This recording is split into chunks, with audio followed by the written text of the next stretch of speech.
Peer শাপলা ছাড়া নির্বাচন হবে না, বিপজ্জনক বললেন সাকি। পিআর পদ্ধতি বা শাপলা প্রতীক ছাড়া নির্বাচন হবে না, এমন হুঁশিয়ারিমূলক বক্তব্যকে বিপজ্জনক বলেছেন গণসংহতি আন্দোলনের প্রধান সমন্বয়কারী জোনায়েদ সাকি। বৃহস্পতিবার রাতে একটি বেসরকারি টেলিভিশনের সম্পাদকীয় আলোচনায় তিনি বলেন, জামাত পিআর দাবি করছে, সেটা তাদের অধিকার, কিন্তু পিআর না হলে নির্বাচন হবে না এমন অবস্থান অত্যন্ত দায়িত্বজ্ঞানহীন এবং সংঘাত ডেকে আনতে পারে।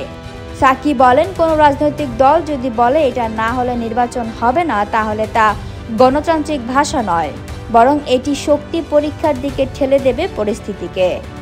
এক পক্ষ শক্তি দেখালে আরেক পক্ষ শক্তি দেখাতে বাধ্য হবে, ফলে অনিবার্য সংঘাত তৈরি হবে।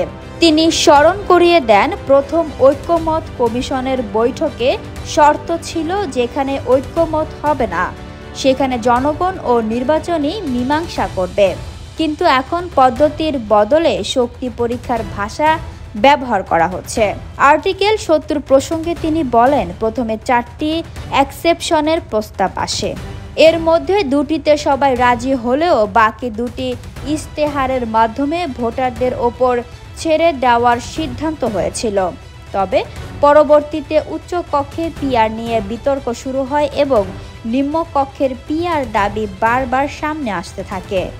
যদিও সাকি মনে করিয়ে দেন, নিম্নকক্ষে পিআর কখনোই আলোচনার আনুষ্ঠানিক এজেন্ডা ছিল না।